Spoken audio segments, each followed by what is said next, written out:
But those who chose to came here, I'm sure he's saying, look, if you come here, it's not guaranteed to triumph.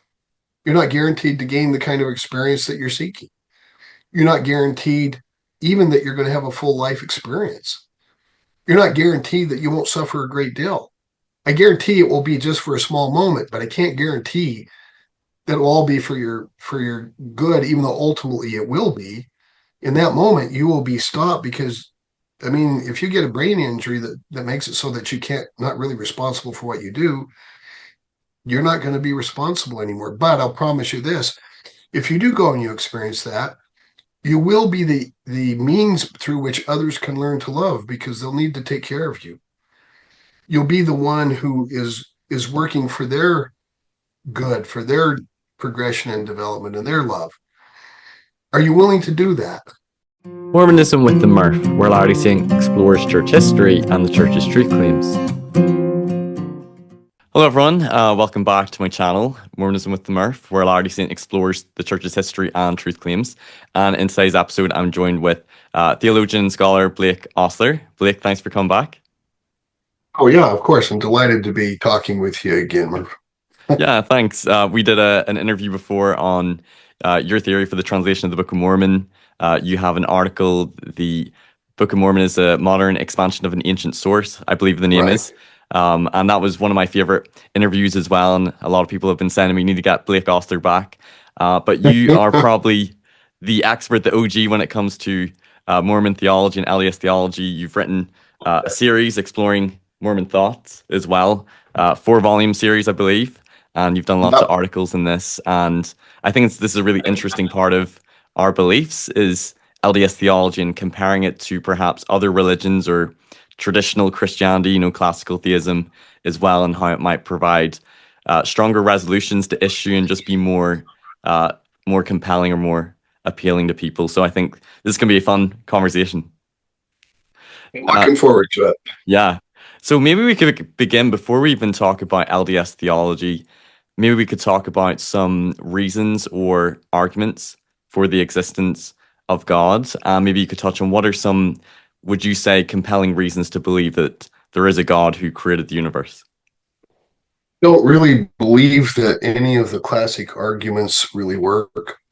For the most part, I don't even think they're available in LDS theology. The ontological, the cosmological, the ethical, those kinds of arguments presume a being that is a Platonic ideal, if you will, as a matter of departure. And I don't think they work, nor should they work. One argument that I think has some persuasiveness is the teleological argument or the argument from design, just Right. because I've never been able to bring myself to believe that the order that exists. I mean, the human body is such an amazingly organized, functional thing.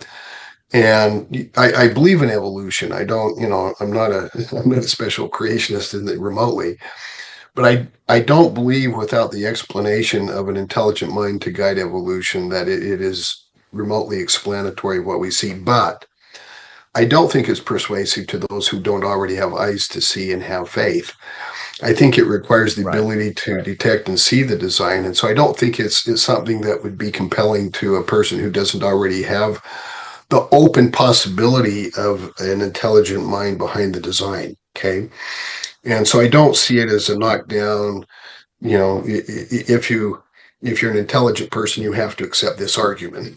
Okay. Right. It's not like that at You're all. not intellectually compelled or coerced to believe in a God because of the fine tuning of the universe. And I spent probably the first 20, I don't know, 5 years of my life believing in God mainly based on spiritual experiences and having that Right. connection with God, believing I had answers to prayer, being unaware of this argument. Obviously seeing, there's design and order in the solar system and things on Earth.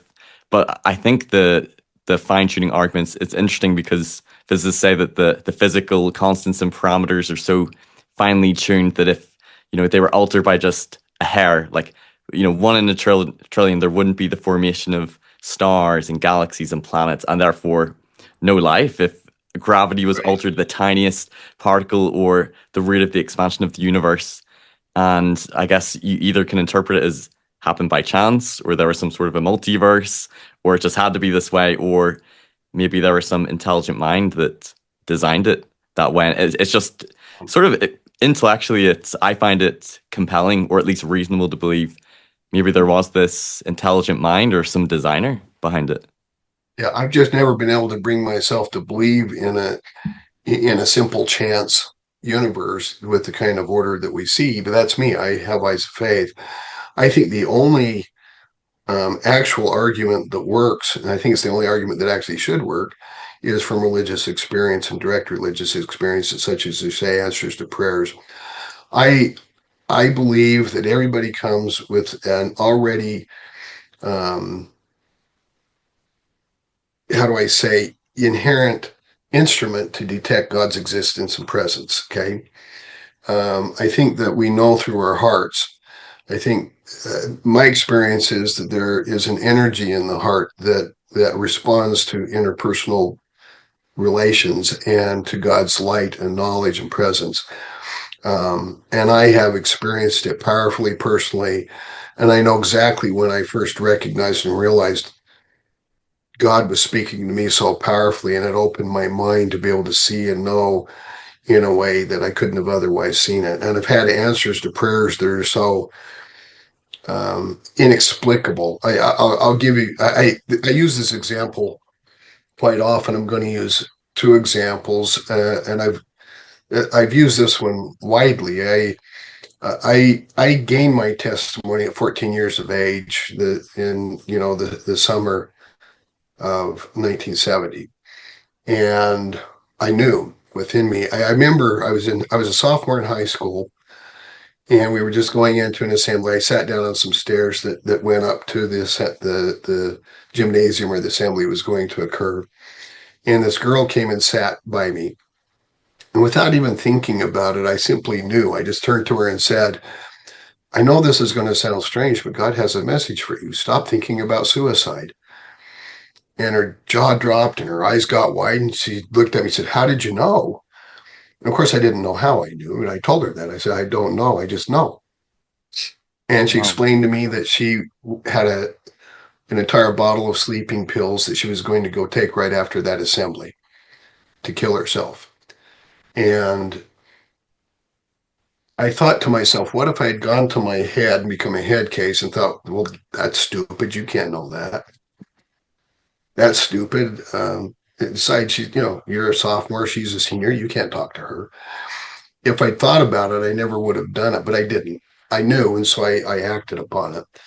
And so, I've known in a very real, tangible way that this knowledge is vital. It is the difference between life and death sometimes.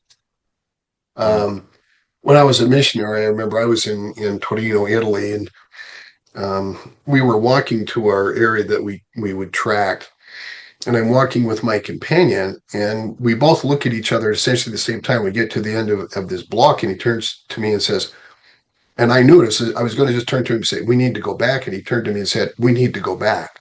And so we went back all the way to the end of the block, and we turned to each other, and I said, we need to go back. We were both confused.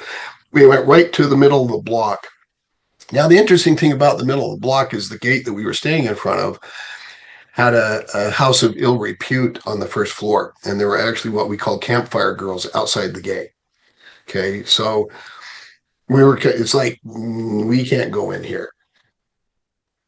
But it was a 3-story structure that had walls on both sides and then came around so that it was like a square on 3 sides. And I just looked at him. I said, Elder, the Spirit's telling me we need to go in here. And he said, yeah, but which spirit? I said, well, so we went in, and we went to exactly one apartment. We went up to the second floor. We went to the very end, and we went to a door on the left, and we knocked on it. And this lady came, and she looked at us, and we told her who we were. And she said, when you knocked on my door, I was praying for God to send me somebody to teach me the truth. And she was just amazed. Amazing woman, by the way. But we both knew that that's where we were supposed to be. But I have no explanation but for the fact that there's spiritual knowledge and prayer is powerful. And so I've had experiences that for me are very tangible and real. And I know what it is to know in the heart. And I don't hesitate to say so. I know there are hardly any philosophers that would dare use the word know because it has a specific type, but I know. And I don't hesitate to say that. And it's not, I hope, it's not, I guess, it's not, I think it's this way, or it's not, I believe it could be this way, or I have faith that it should be this way. I know. And so I have I won't say it's a duty, it's an opportunity and a privilege to be able to say, I feel God's love. I will disclose to you, I say a prayer several times a day, and the prayer is, Father, are you with me? And I always get the same response every single time. My beloved son, I am always with you. I am with you in all ways. And I always feel the love. And it's just a constant, for me, it's one of the most valuable things in my life. And so, this is very intimate for me to share, but it's the Yeah. reality of what I experience. And so it's such I feel I'm so grateful for this constant love and presence. Now, there are times when I don't feel it. That's why I say, you still there? Yeah. um, and I immediately feel that love. So, um, for God is with me always and in all ways. And I'll share another thing with you. Sometimes it hits me in the strangest ways. About 2 years ago, I was in a Smith's grocery store here in Sandy, Utah. And I always go through the self checkout. It's faster, and I hate waiting in line. I hate waiting in line. Yeah, I'm the same way. It's the worst. Anyway, I got this very strong impression. Go through the checkout, and there was only one lane open, and there was a line that's like, why would I do that? But I turned to my wife and said, we're supposed to go through the checkout, and she just looked at me like, are you crazy? So we go through the checkout, and I get there, and I start talking to the cashier, and there was a bagger there, and I looked at him, and I said, this was a guy who had tattoos on his neck and all the way on his arms. And, my first judgment was, oh my gosh. And I said a prayer. I said, Father, show me what you see in this boy. And I immediately loved him. I mean, I was just filled with this overwhelming love. And I turned to him and I said, how are you today? And he said, frankly, I'm just trying to learn how to live with mental illness. And it was the most startling answer ever, right? Wow. Well, we stopped and talked. We became very good friends. Later, my wife baked cookies and took to him. We looked for him, and so, and it's kind of a story about how we were able to interact in a way that assisted him with some of his issues. But I've just been filled with love for him ever since, and so I have these experiences from time to time where I just get these strange messages. I'll give you another one. I was at a Texas Roadhouse, and Texas Roadhouse always offers these amazingly wonderful rolls. And as I was leaving, the waitress said, "Hey, you want some extra rolls?" And I was thinking, they're just going to make me fat. I really don't want them because I'll eat them. And I got this impression: take the rolls. So, like, what? So I took them, and she brought me this big container full of 8 rolls. And I was driving out of the mall area, and there was this guy who had a sign, and I couldn't really see the sign, and he was just rail thin. And the first thing I thought is, oh, here's a drug addict asking for money. And then I literally heard in my mind this voice saying, "This is why you have the rules, stupid. You have the rules for this reason." So I rolled down my window and yelled, "Hey, come on over here." And he turned, and the sign says, "I'm hungry." And so I handed him this. I just said, "Here." I gave him the container with rolls in it. And if you'd seen that man tear into those rolls, this man was hungry. This man was starving. And a very loving father was looking out for this man that I had judged unrighteously. Okay. And I just thought for a moment about, wow, I'm glad I listened. I'm just glad I was able to feed this man something. Anyway, so those are the kinds of experiences that I have. And I don't think there's any explanation for them other than there is a very loving Heavenly Father who cares about us, cares about all of us, and teaches me not to judge because I tend to be a bit judgmental. Um, I think we all can be at and times. yeah, yeah, I mean, and so um, for me, the presence of God is a constant. It's palpable and real, and it makes all the difference in the world to me. So that's the kind of perspective that I come from. But I haven't always had this perspective. There was a time when I doubted the existence of God. There was a time when God, I felt like I was praying to the ceiling in my room. So, Yeah, maybe I can we've all relate been with through that. that. Yeah, I really appreciate you sharing those experiences and being, vulnerable and being intimate and sharing sacred spiritual experiences. I think I appreciate you actually sharing that because I think for most believers in God or most Latter-day Saints, it really is religious experience, which is the foundation of our belief in God. And I think that's how it should be. The Apostle Paul talks about the things of God can only be known by the Spirit of God. Moroni's promise is really the way you come to know if these things are true is by yeah, receiving a witness from the Holy Ghost. And, we do believe, there's faith and reason. There's that intellectual side as well. And, some of those arguments for the existence of God are intellectually interesting, but that alone, I know, wouldn't convince me to believe in God. And it's really those spiritual experiences or those miracles are what convert you in your heart. And for myself, and it sounds like for you as well, they're the hardest things to explain away when your back is against the wall and you're trying to right. defend your faith. And ultimately, I think intellectual arguments can sometimes strengthen one's faith, but they really should not be the foundation because ultimately that's not really what's going to convert your heart to belief in God. And I agree with that. And I think there's a reason why argument should not be, the primary reason that we believe in that's that it requires a certain level of intelligence and intellect. And I'd like to believe that even people, my calling right now is with special needs adults, many of whom are cognitively limited. And the kind of love and experiences that I have with them, I'd hate to think that they couldn't be saved if they couldn't access the various ontological, cosmological, and ethical arguments for God's You can only existence, come to right? know if God exists by Yeah, understanding the fine tuning of the universe, which you've only learned about in recent decades. right, right. So there's a reason why those kinds of arguments shouldn't be and cannot be the reason that people find God's existence to be a reality. On the other hand, the ultimate issue for us is really a personal relationship.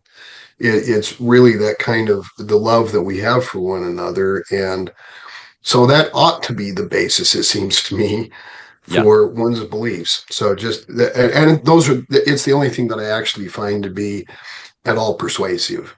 Yeah, no, totally agree. And I guess just one other argument, this is maybe more of a practical or the moral argument for God, which again is it's really secondary, but that if there is no God, that really there isn't any objective morality or real right or wrong. And I know whenever I've struggled through periods of agnosticism, through my faith journey, my faith crisis, and the times where I felt close to stopping to believe in God, recognizing that if there's no God, there's not really any real morality or purpose or ultimate meaning in life. If it's all just a random sort of cosmic accident and we're all just products of evolution and matter, and we don't live our lives that way. We live our lives sort of believing that there's morality, that there's good and evil, there's justice. We live our lives that we believe we have meaning and purpose, and that there's something important to humanity. But that was recognizing for me is, well, I totally understand people who go atheist and who struggle with Right. belief in God and struggle with suffering and evil. It's a hard way to live your life to believe that there's no ultimate meaning or purpose or real objective morality. I agree. Everything that matters gets wiped out and ends in a whimper, or it just has no ultimate meaning whatsoever. You can't bootstrap yourself from meaningless into meaning. You're just fighting against reality when you do that. And I mean, as you said, being an atheist it's a hard way to view life. But these people kind of I had a conversation with a good friend of mine who's an atheist, and he said, "Well, you you really should believe the truth. And the truth is that there's no God. And I said, well, explain to me what you mean by should in this context. I'd like to know and explore that. And as we explored it, it came down to, look, there's only a should if there's actually an ethical matter, an actual, reality to the ethical should. Because you're using should in an ethical manner, saying I have some kind of moral obligation to believe the truth. And that can't even exist if there's no ethical obligation. So you're going to have to explain that to me. As we discussed, he said, well, I'm going to concede that you've got the better position on this one. He said, so you shouldn't believe it. I said, okay, well, I shouldn't believe that there's no God, and I don't. So we're in good shape. Yeah, it's hard to argue that there's any real moral foundation or ethical obligations, really, even though I think intrinsically, innately, we sort of believe that there is this right or wrong, but without the existence of God, it's hard to really ground that in anything. Yeah, it's hard to say that innately there's a belief in a monotheistic God. I'd say there are vast civilizations that didn't have that belief. But I So we're believe like that an there innate is, belief in sort of good or bad in a way, or sort well, of there is morality. this innate belief, it seems, that there are God or gods that are involved in our lives, and that what we're doing is purposeful, and what we experience has a reason to it as we learn. I The one thing that is present in all cultures is that we know essentially by the heart. I mean, this is not just a poetic assertion that the heart, in ancient cultures, the heart, not the brain, is the instrument of knowing, right? And that's because there's something at the very core or center of our being. I don't mean the organ that pumps blood. The heart, it comes from the Latin cuore, right? The core, the center of us. There's something eternal at the core and center of us that already knows. And the way I look at it, the body is a wonderful instrument for accessing a physical dimension, but it only knows the brain is a piece of matter, and it only knows a beginning and an end, and it will never understand eternity. The eternal heart, on the other hand, the core of us, knows this eternity. It knows God. And it's a matter of softening our heart. In fact, in the Book of Mormon, every single problem, the core problem that the Book of Mormon identifies is a hard heart. Mm, And the solution to every single problem is a soft heart, right? It's opening up to know and be vulnerable and be willing to access the energy that comes from the divine. And the divine has been conceived in very different ways historically, but ultimately there is this divine energy in every single culture. So that's what I tend to believe is universal. yeah, no, I like that, and I think also consciousness is an interesting mystery. Our minds, even if we're all just made up of matter, it seems that it's something that's difficult to explain. Is consciousness that humans have in our mind, if everything's just material. Agreed. I'm writing a book on it. And the reason I got into philosophy was essentially the mind body problem. If everything we do is just the result of a happenstance collocation of molecules, how could we be accountable for anything? How could we choose? How could anything be other than a determined chemical response, right? Yeah, And so my one of my bachelor's degrees was in what BYU then had as a specialty in psychology, psychobiology, because I was interested in studying this mind body problem. And I've been studying it intensely my entire life, essentially. And I'm writing a book about it right now. And the mind body problem is, we're kind of the ultimate mystery in the universe, if you want to know our consciousness, the mere fact that yeah, we're aware. So the fact that we have consciousness, in my view, I don't know if it's inexplicable in science, but I know it hasn't been explained yet by science. yeah, um, and so the reality for me is the consciousness, the fact that we're conscious. This requires a great deal of careful thought, and my view is what is known as emergentism. Our consciousness as a physical reality here is an emergent quality of the operations of the brain, but it's not all that there is to consciousness, if you will. It's clear that we can be conscious of things that our brains can't access, if you will. And so we need this kind of what I would call a two-stage view of the answer to the mind-body problem. I'm not going to get real technical and get into it. That's not Yeah. our purpose today, but that's kind of how I come out on that. I want to also ask you a little bit on about the cosmological argument briefly. Like the one thing I find somewhat interesting about it is, logically, we talk about the design order in the universe, and for example, like if this is your book, logically, if there's a book, there was an author. If there was a painting, there was an artist. If there's a house, someone built it. If there's a baby, there had to be parents. So on the one hand, I can see sort of the logic that there had to be something that created or designed it. But the argument sort of goes that the everything that begins had a cause. The universe began to exist. Therefore, the cause being God, bringing the universe into existence. And the belief is with the Big Bang, sort of 14 billion years ago, that was sort of the beginning of time, space, and matter. And how do you sort of reconcile the cosmological argument with sort of Joe Smith's teachings and revelations on the creation of the universe being our sort of pre-existing material? I know you've written a long article on this, but how would you address that? Because that's a very common argument that Christian apologists would use for the existence of God. How are we to approach that as Latter-day Saints? Well, Aquinas has 5 different cosmological arguments. So, we'd have to specify which cosmological argument we're talking about. But ultimately, let's just take the first cause argument. If the principle is true, everything that exists has to have a cause. We'd have to back up one step and ask, well, what's the cause for God? And the answer is, God doesn't need a cause. So we've already violated the principle that everything needs a cause. And the reason God doesn't need a cause is he's self-explaining. So in order to buttress the cosmological argument, you need an ontological argument that explains why God's existence is self-explaining. My view is it would take some time to get into this. And I have a paper in response to Stephen Parrish on this. God's existence is not ontologically necessary. In other words, it's not a contradiction to say that God doesn't exist.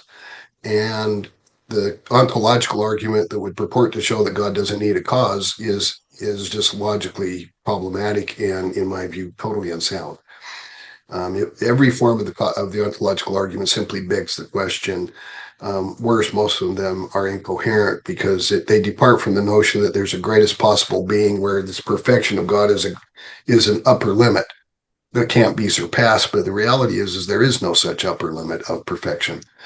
And so the argument departs from false premises, and you need that to complete the cosmological argument to begin with, right? Otherwise, God's not going to be your explanation.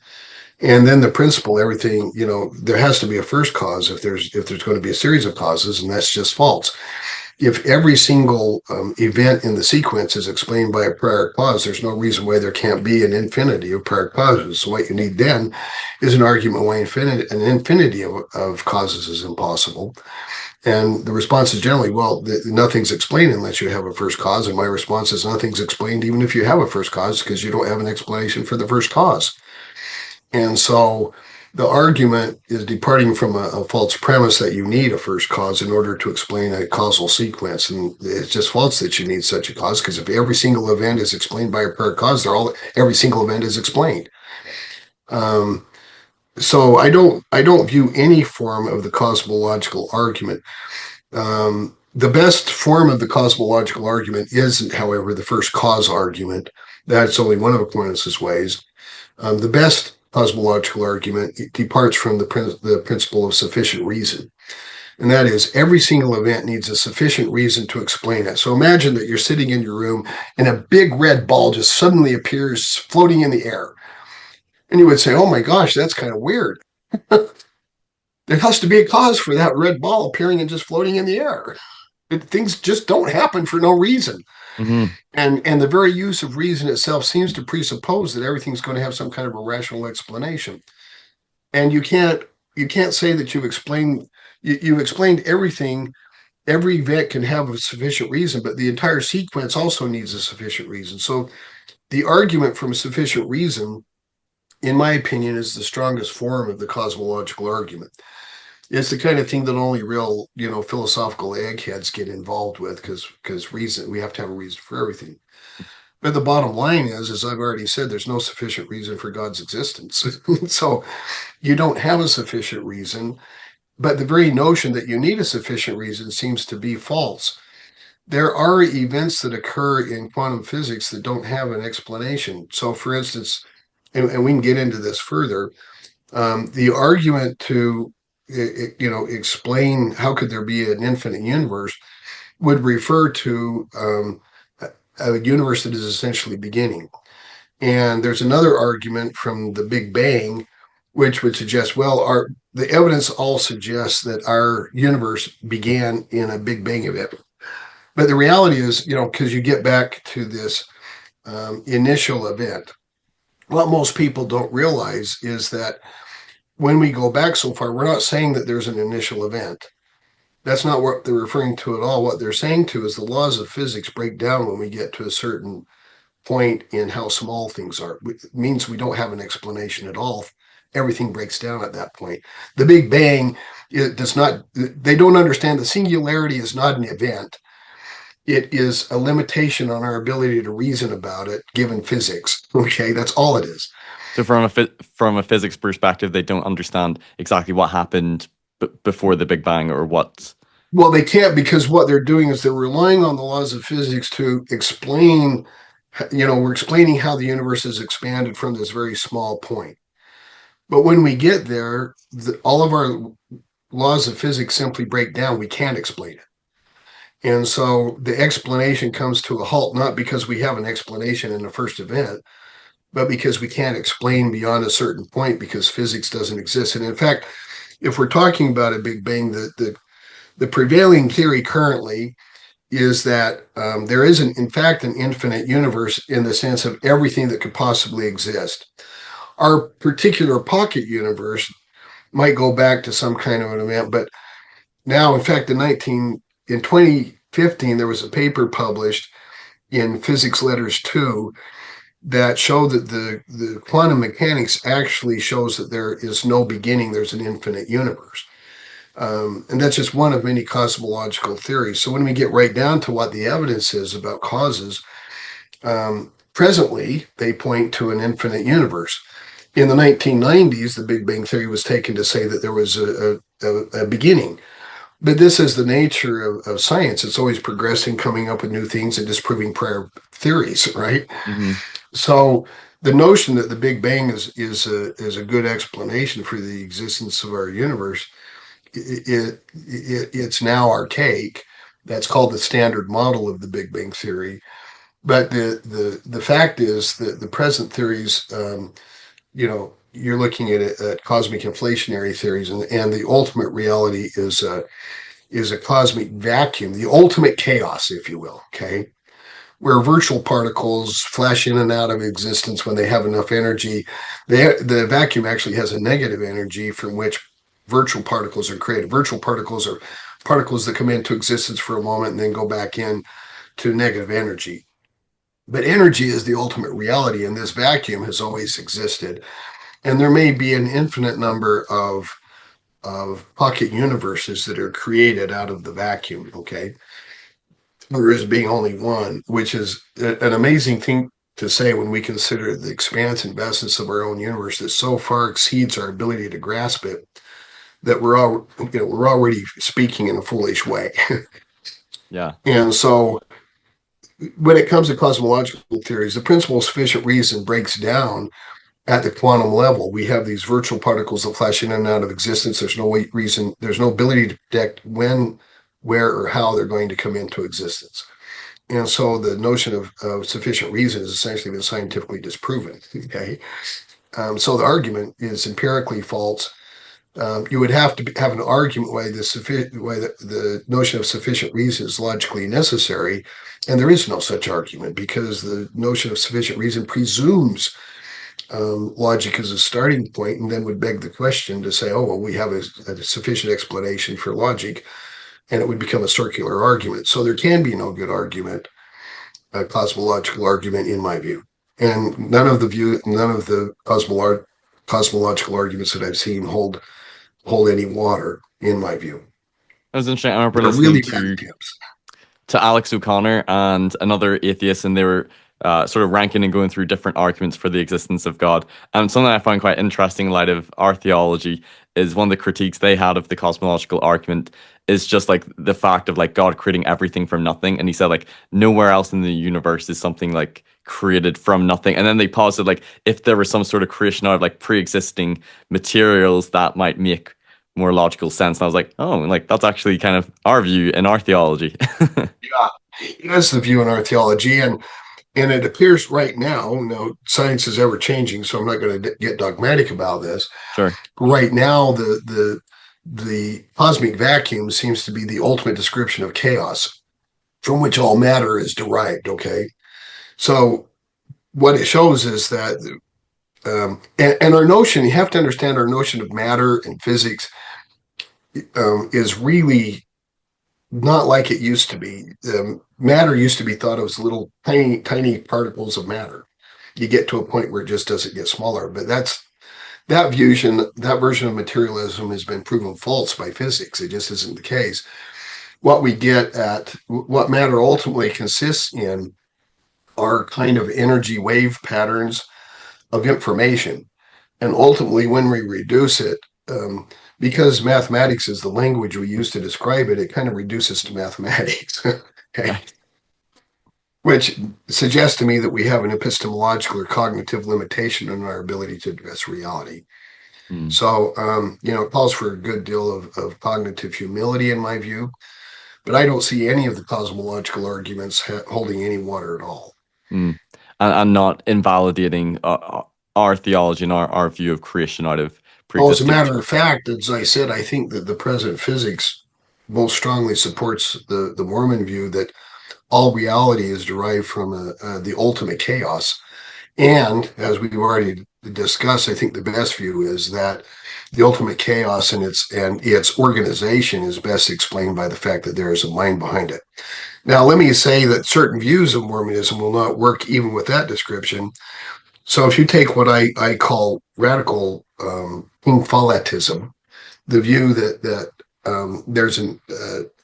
there's this infinite regression of gods, none of whom are fully God before they became God. Yeah. That's not going to be able to work with that kind of an explanation. The view of God that I hold, the monarchical theism, where you have the Father is the monarch, he's the king, he's the one to whom all glory is given. It So is the the Most relationship High with him. God.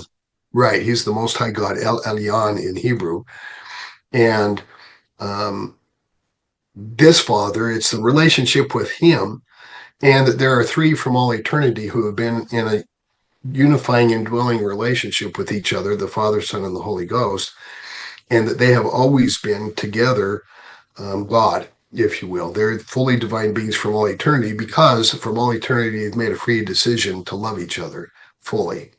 And what we're about here is learning how to love each other so that we're fit to be in that kind of relationship because they've invited us into it so that we can fully share in everything, all their knowledge, power, wisdom, intelligence, and presence, so that the goal here is to make us into what they are, to share fully their relationship, because to fully share their relationship is to be fully as they are. Okay, so that's the theology that I've developed, and that is consonant with the kind of eternal organization that I'm describing. Okay, where God is always working, and that seems to me to be backed by the statements in the Book of Moses about creation and the eternal reality of endless worlds and so forth. So I have a lot of reasons for adopting this view, and I've explained my hermeneutic and reading of the King Follet discourse, which I think strongly supports the view that there's a head god of all other gods. Okay. And that's exactly what Joseph Smith is talking about in the King Follet discourse, is the head god that calls all the other gods together. So um, my view is not this radical King Folletism of an infinite regress of gods. It's of an infinite deity with three in eternal relationship with each other, into which we've been invited. I think in the book of Abraham, it talks about like God being like the most intelligent of all the intelligences as well. Exactly. So you would see that as he has always been eternally, the highest intelligence or the most high God. And it's interesting because I believe also, Bible scholars say that the ancient Israelites believed in this pantheon of gods. They weren't strict monotheists. And, Exactly. they believed El was this sort of the most high God. And then, but they also acknowledged other deities. So they were henotheistic. So I guess almost similar in some ways to that view Yeah, no, monarchical. I would say they were monarchical theistic in this sense. During the time of the Old Testament, every single city state had its own deity. Okay. Mhm. And so the deity that Israel adopted was Yahweh. And the reason for that is that the king had the special access to the deity. And if you weren't committed by covenant, you were committed by covenant to the king to support him. And the king was committed by covenant to protect you. Okay. But the king was ultimately backed by whatever deity was worshipped in that city state. And in the Old Testament, some of these city state gods are actually recognized as existing deities, if you will.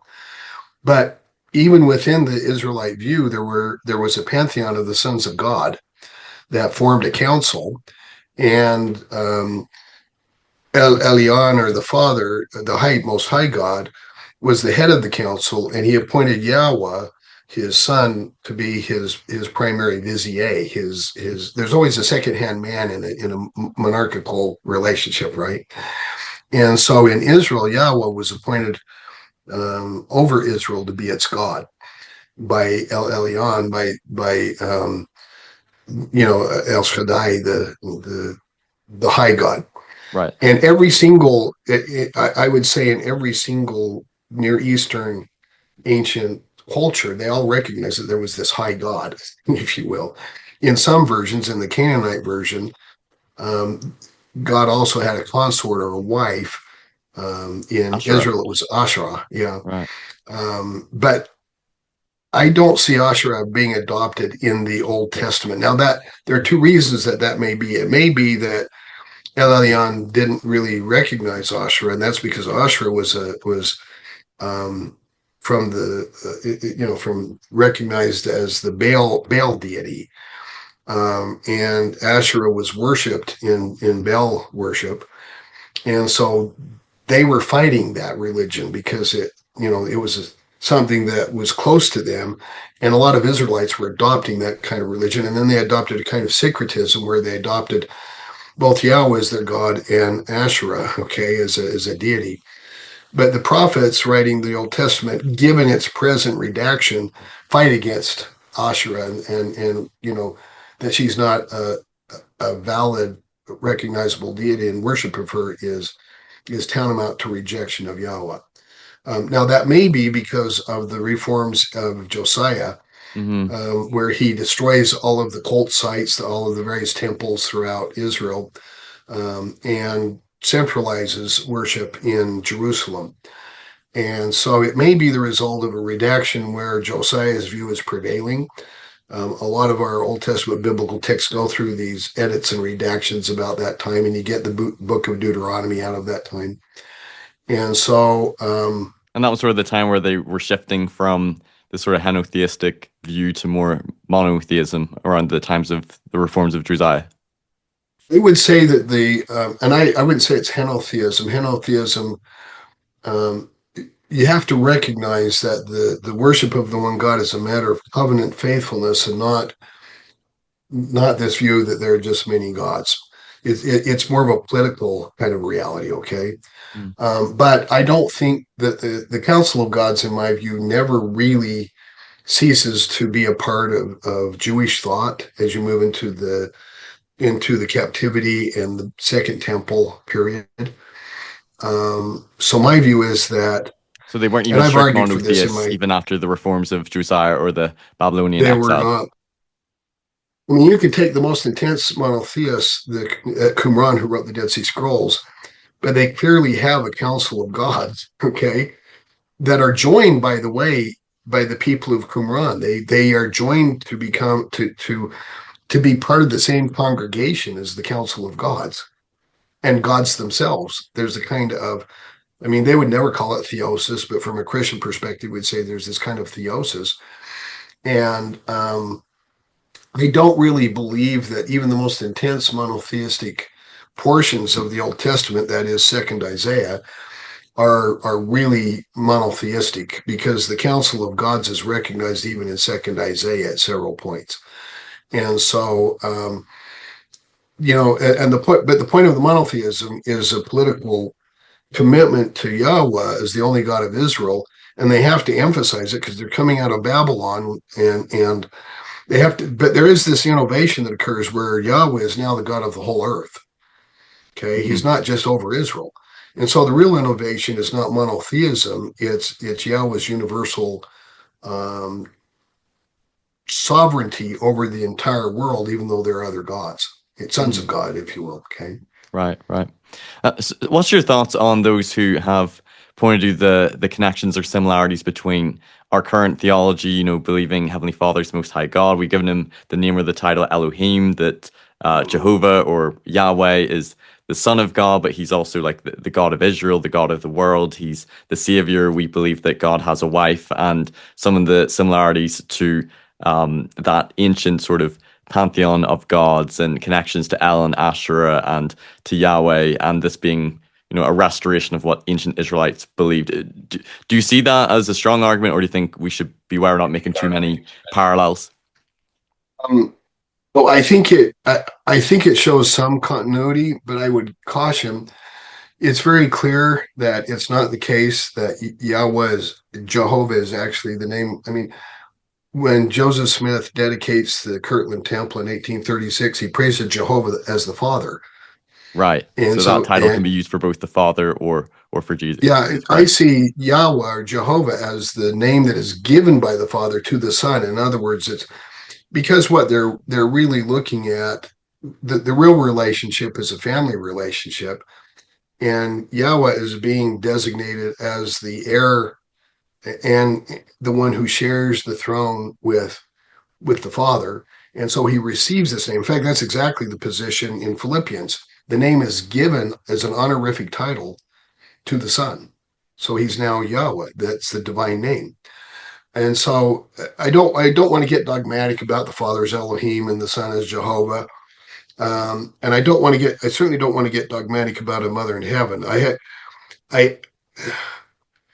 I accept that there is a mother in heaven, but I caution to add that there's not a single revelation, passage in scripture, or anything remotely reliable that establishes the existence or characteristics or attributes of a female deity. Okay. Hmm. And so the mother in heaven for me is a shared belief.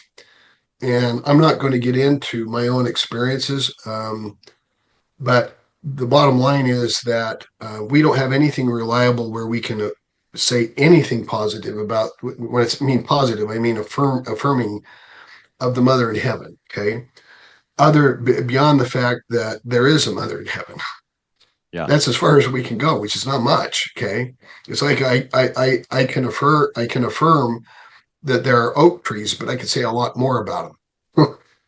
Yeah, because But even if in the all I church's gospel topics essay, I think they have one on Heavenly Mother. There's right, not a whole ton that is known or has been revealed about her. There's people later who claim that Joe Smith talked about a mother in heaven, and we have that hymn "Oh My Father" that mentions a mother in heaven. But yeah, it's not found anywhere clearly in Scripture. I think all of the attributions of a belief in mother in heaven to Joseph Smith are anachronistic.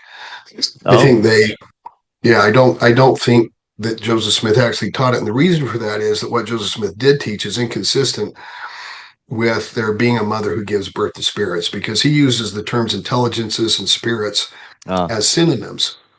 And he's very express, repeatedly stating they're uncreated, there's no creation about them, they're eternal without beginning. He's very clear about that. So if spirits are eternal without beginning, you can't say that they had some kind of a beginning at a spirit birth. And so I think there are good reasons. Oops, I'm going to have to get back to that. oh, you're in, okay. in any event, I don't believe that Joseph Smith taught about a mother in heaven. I believe that, however, a rational extension of his theology, not the only one, and not a compelling extension, but a rational extension of his theology is that in order to be deified, one has to be married, Yes, that was just and what I was thinking of therefore, as well. but that would view God as having become divine at some first moment. And I've already told you I don't believe that. I Mm, believe God has been God from all eternity. And so, but I don't think it's an irrational extension of his theology to say, okay, you have to be married in order to be fully divine. We would have to posit that Jesus was married, contrary to the evidence that we have. We would have to say the Holy Ghost is married, contrary to the evidence that we have. Okay. And so we have to say things that don't really fit with that rational extension of Joseph Smith's theology to say that there is, in fact, that God has a wife or that there's a mother in heaven. Nevertheless, there's so much that we don't know. I think the best position is openness to various possibilities, some of which are more probable and some of which are less. I tend to believe that the theory um, of spirit birth that is isomorphic, or the very same way that human birth takes place, or that there are sexual relations between divine beings, is a bridge too far. Okay. And so I don't affirm those kind of things. On the other hand, I don't deny them either. I leave them as open possibilities. right. Okay. Appreciate that. I just want to ask a final question to you on King Follett's sermon before we jump to sort of comparing our theology with traditional Christianity. Right. So in your understanding of the King Follett discourse, like what my first question is, because we believe that in order to be God or fully deified, well, we believe that God has a immortal resurrected body. So maybe talk about your belief in how did he always have that body, or did he go through a mortal experience? And many people have read the King Follett discourse to say that God was once a man like us, or even like Jesus, that he was a savior, and there's this progression of gods, that he had a father and a grandfather, and sort of this infinite regress of gods. But you take a different interpretation of that. So let's go straight to does God always have a body? And the answer is no. The King Follett discourse is very clear that at one time the Father, just like the Son, became mortal. Hmm. And even a classical Christian couldn't argue that it's impossible for the Father to become mortal, because if the Son could do it, so could the Father. Even Thomas Aquinas argued that. Okay. Um, the fact is that the Father has an overriding reason to become mortal, as all divine beings do. And Joseph Smith taught that the Holy Ghost will one day become mortal. Okay, repeatedly on at least 5 different occasions. And here's the reason: there's a type of knowledge that can be gained only through experience. Okay, experiential knowledge can only be gained through experience. The Book of Mormon is clear that Christ became mortal in order to learn how to succor us. He learned something genuinely new in becoming mortal. He learned how to atone, as it were. There are reasons for each divine person who exists as an intelligent spirit to take on new forms in a corporeal form in order to have experiences. Now, there's something that is a divine being they can't experience. What they can't experience is alienation, isolation, aloneness, the kind of vulnerability that comes from being totally abandoned, okay, as Christ is on the cross, because they are in the most fulfilling, intimate, indwelling relationship possible as divine beings. And so those things can't be experienced in that relationship. In order to experience the kinds of things that are inherent in mortality, the kind of loneliness that we go through, the kind of sense of inadequacy, the kind of sense of I, I really am alienated from everyone, we have to become mortal. And it's very clear that even Christ experienced the ultimate of alienation and isolation and aloneness as he's on the cross and feels like he's been abandoned by the Father. This is a very telling reality about a fully divine person who's also fully human. Okay. And the reality is that the view that I take is that God exists from all eternity, but in order to be a deified, you don't have to have a resurrected body. And the Son and the Holy Ghost are concrete counterexamples to that notion that you Yeah, have to because have we a believe Jesus was God resurrected even body. before he was mortal and received his body. Exactly. The Holy Ghost as well. Holy Ghost hasn't yet become mortal, and yet is a divinity, right? Yeah, Is a part of the divine Godhead. person. Yeah. I've even had persons so committed to the view that you have to have a resurrected body that they deny that the Holy Ghost is a deity, which is, is such nonsense in light of the scriptures that it's hard to actually address it. But And even when you look at the account of the brother of Jared, like Jesus Christ is clearly identified as God, even though he's identified as having a spirit body, he hasn't yet come in the flesh, but he's still God. exactly, we have this concrete instance of Christ appearing. The revelation is that he's going to take upon himself a body, but he doesn't yet have one. But he's still in human form. He has a spirit that's in human form, right? And so the human form of God is something that is well established. It's also clearly contrary to the kind of modalism that people want to say is present in the Book of Mormon. But so we have this well established view, in my view, that one does not have to have a resurrected body in order to be fully divine, but that divinity is progressive, that it's ever increasing, and that even as divinities, we learn from new experiences and new realities and new dimensions of horizons that can't be accessed where we are, and we're ever increasing. And so this is the notion of eternal progression for deities. And there is no upper limit, as I said. There's no upper limit to how great and wonderful our experience can be. There's an infinite number of possible experiences and possible new horizons of experiential knowledge. And this is a wonderful thing about existence, okay? So in my view, the notion that you have to have a resurrected body is both contra-scriptural and theological nonsense. Well, why don't we talk next about comparing our theology with the Trinitarian view of God and the differences and why you think ours maybe aligns better with the Bible and Judaism or the early Christianity, and also maybe just logically as well. Maybe talk about the influence of Greek philosophy on the Trinity as well. This is a very large topic on which I've actually written a book of over 500 pages. So to boil it down to 30 seconds.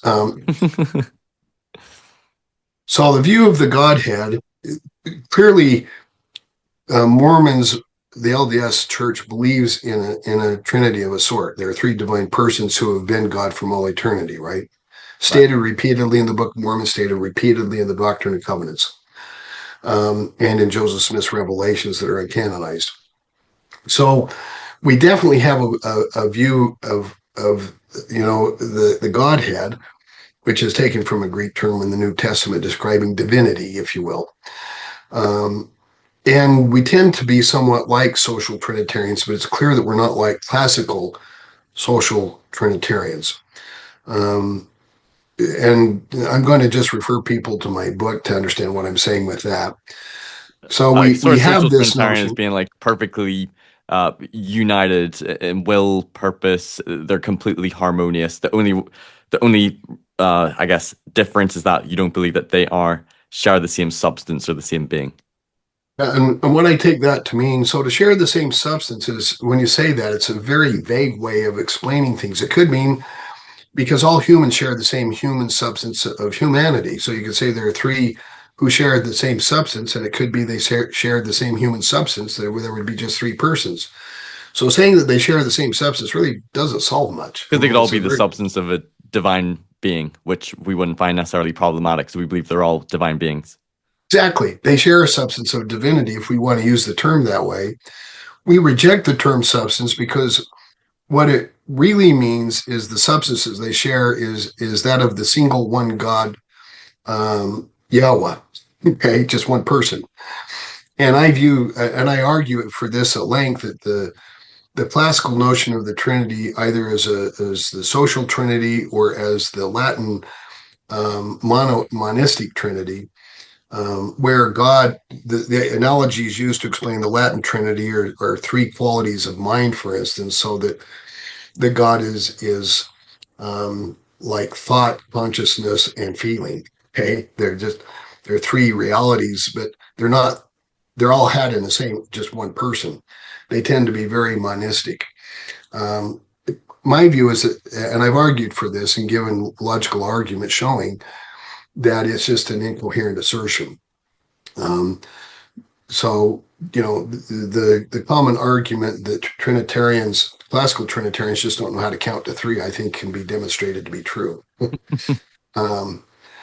in every iteration. And the biggest difference between the LDS Trinitarian view, or the God view of the Godhead, and the view of classical Trinitarians is that the divine persons really can't choose to love one another. And so, in my view, they have a vastly inferior love to the kind of love that we would posit as LDS. In other words, love by its very nature can't be coerced, can't be something that happens under duress, and it can't be something that just logically obtains. Okay.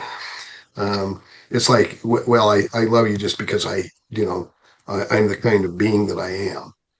That's not an explanation. It's an assertion without meaning.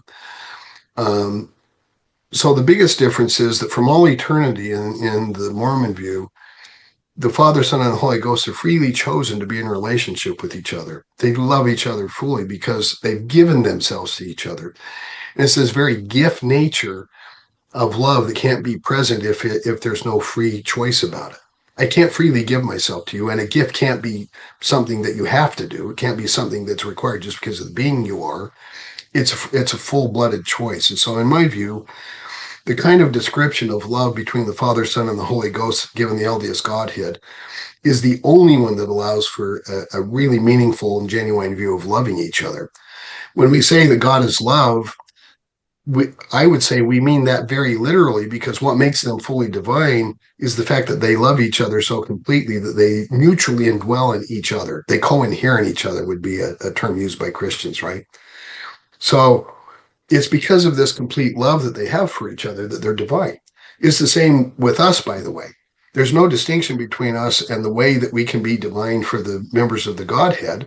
We've been invited into the relationship to be one as just as they are. It's what Jesus was saying in the high priestly prayer. Yeah, John 17, exactly. Yeah. We've been invited into the relationship to share fully in that love. We haven't learned to love in that way yet. Part of what we're doing here on earth is to learn to love in that way. But we've been invited to fully share their love and to fully share their lives so that we dwell in each other just the way they do. And so the reality is that in order to do that, we choose freely to love. We give ourselves, we give our hearts to God. But as I said, a gift can't be something that's coerced or just done by necessity. It's a free choice. And so in my view, the real distinction between the LDS view of God and the classical view of God is that we have a God who truly can be love, who truly can love, and that I would say that their essence of divinity is love. Okay. It's a loving relationship. In my view, this is a vastly superior way to assess and look at the relation of the three divine persons in the Godhead or the Trinity. And so the term substance, the way that it was really articulated in the councils is vastly dependent upon Platonism and the way that Platonistic terms were used in the early church. Now, it was inevitable that they would use Greek terms because they spoke Greek. It was not inevitable that they would use Neoplatonistic terms. And I say Neoplatonistic rather than Platonistic because I think the real influence was Neoplatonism, where they were adopting a Neoplatonic view, vocabulary, and understanding in order to explain God. I think that's like the philosophy and sort of like the intellectual science of the day, and that was how it was how God was defined by the Greek philosophy of Neoplatonism. Yeah, I mean, basically what you have in Neoplatonism is this radical distinction between ideals or ideas and what is true in the real world. So anything that is material or a part of the reality of this world is subordinate and inferior to the ideals. And the ideals are just, as Plato used them, there are things like beauty and, these justice, goodness, anything with which you add an ESS to it is going to be a divine ideal. And so they tended to think in terms of absolutes. They tended to think in terms of pure and vastly different than any material reality. So God couldn't be material, right? Because he would be vastly inferior, right? So and he's the real challenge immaterial and omnipresent. He becomes immaterial. but that's the very argument that they were using against Christians. It's, you've got God coming down into a body. It's like, what are you thinking?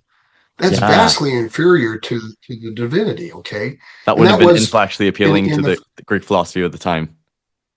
Why would God exactly. come and And get a material body? Because matter's inferior. yeah. And so you get the first real heresy in Christianity is probably Docetism, where they're asserting that Christ didn't even really have a human body.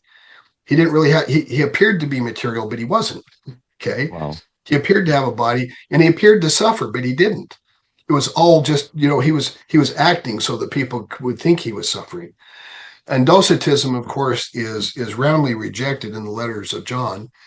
And it really is, it's like, no, Christ truly did have a body. He is material.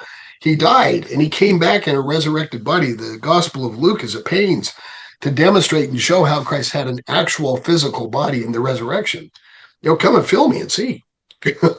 And so you Platonism is really inimical to what Christ was revealing about God.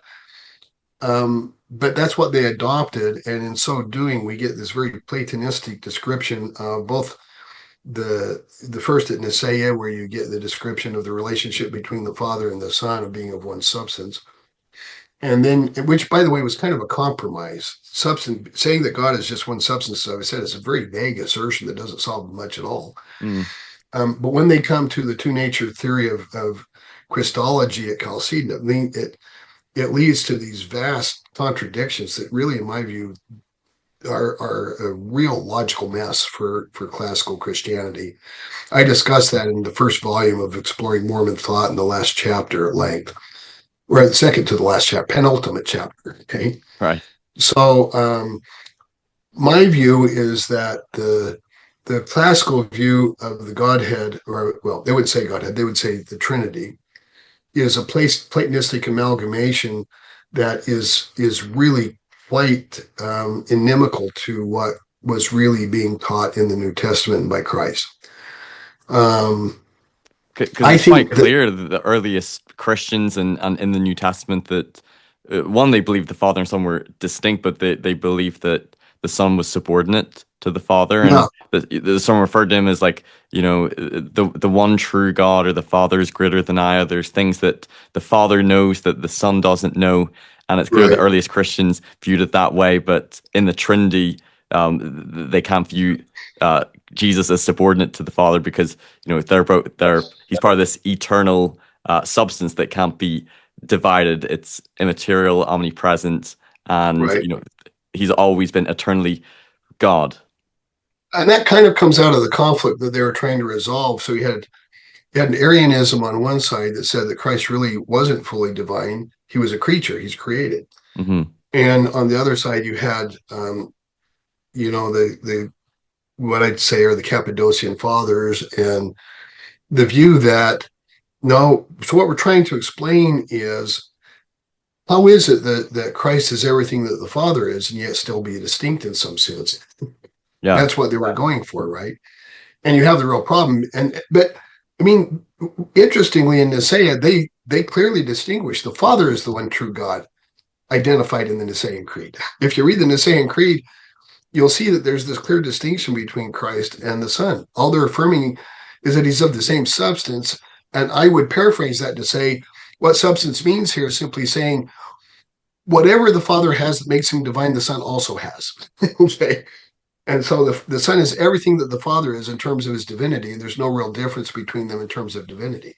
Yeah. That was clearly what they wanted to affirm. The Arians wouldn't have affirmed that. The Arians saw Christ as being the firstborn and therefore created at some time. And so they're rejecting this kind of distinction between the Father and the Son. And so they don't want to get them too distinct. And they're adopting a view that they believe clearly is rejecting Arianism. Even though it's so vague, it doesn't solve a lot of issues, okay? So I can see where they're going. I have a great deal of respect for those who are putting together these kinds of creeds. I understand the issues they're working with, the limitations they're working with. And, I understand why they don't fully work or resolve issues. There are a lot of other councils to resolve further issues, and there were a lot of further councils that discuss the Trinity.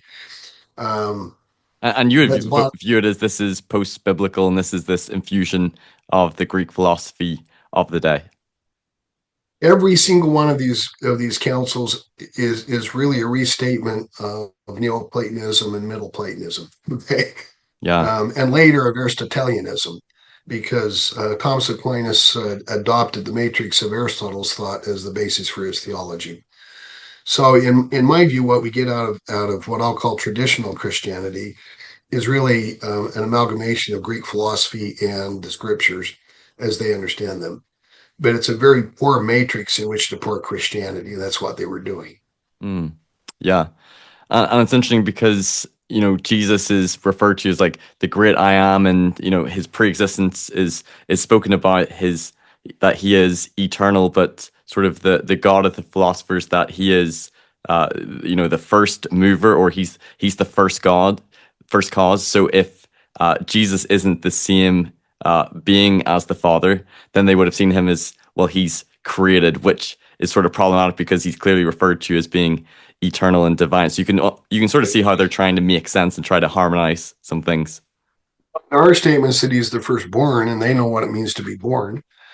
Okay. Yeah. So in scripture itself, you get metaphors that are, if you take them literally, inconsistent with one another.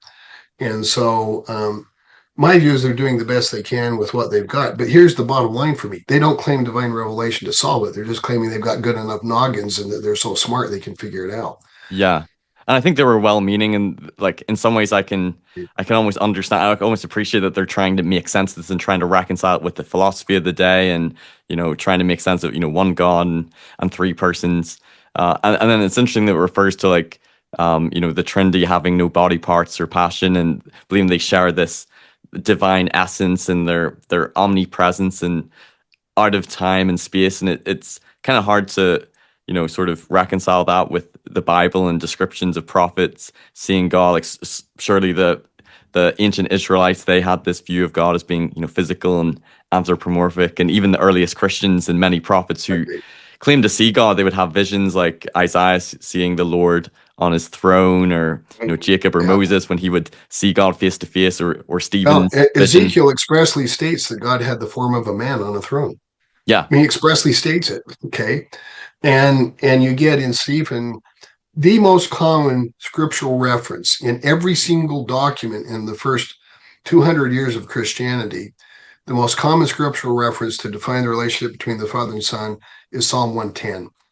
Christ is at the right hand of the Father. Okay. Right. You get a reference to this in the vision of Stephen. They conceptualize the Father as the one God and the Son as his vizier, right-hand man, being the one who is going to share the throne with him. He's not going to take the throne from him. He's going to share the throne with him. They're going to co-rule. But it's very clear that it's a co-rule among a person who is at the right hand. To be at the right hand meant you were a place of honor. Okay. And so Christ is being honored by being placed at the right hand. This is the view that the earliest Christians had, and they had it for the first 100 to 200 years. But they also had this conflicting view of God coming in from Neo and Middle Platonism, and they were not reconcilable. So, for instance, when you get to Chalcedon and you're explaining how this timeless, immutable means it changes in no way, God is going to become a human, even when it's got a big change. Yeah, and he's going to be in time. So if you begin to be a time, you're a temporal being. He has no passions, but you're going to have the being who has the greatest pain that's ever been suffered. And you have a being who doesn't know everything because he doesn't know the date of the second coming, but he's still omniscient. Okay. Yeah. And the gymnastics, the mental gymnastics that they have. I mean, you had to be a contortionist of amazing ability to be able to deal with this, putting these two concepts together to just explain one person, Jesus Christ. And in my view, they were slipping discs and breaking legs and everything to try to contort into the shape that they had to have it. Yeah, it's hard. Now, these are amazingly intelligent individuals. I don't want to, these are, and I think, as you said, they're well-meaning individuals. I don't mean to religiously sincere. I don't think there was intentions necessarily to try to corrupt the nature of God. Right. No, of course they were. But what they did, they were working with two irreconcilable views of God that couldn't logically be put together, and they failed miserably, in my view. And I think it's one of the inherent geniuses of what Joseph Smith was revealing. It dissolves the Christological problems because we don't have a two nature theory. We have a one nature theory because full divinity is simply fully mature humanity. Okay. Yes. Yeah. And so we just don't have their problems. And to simply dissolve the most thorny issue at the center of Christianity is a feat of magnificence that most people just don't begin to understand. It is a remarkable accomplishment.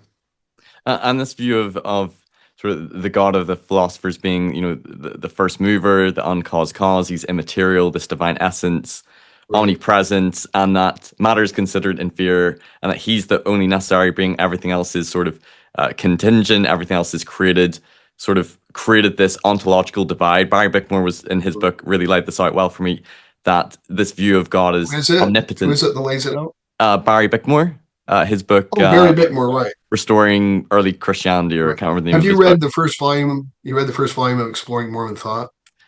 Yes, but Because that's I need, exactly what I deal with there. Yeah, yeah, it's a bit more pedantic. It was written for an upper level, upper division philosophy course, so it's probably harder to I access. need to read through all of your volumes, but like it's that viewing that they had this view that we're a different species to God. There's this Right. ontological divide, which sort of destroys the view one in the pre-existence, but also in deification that we can become like God because we're creations, we're a different species. We cannot become like Right. the God of the philosophers.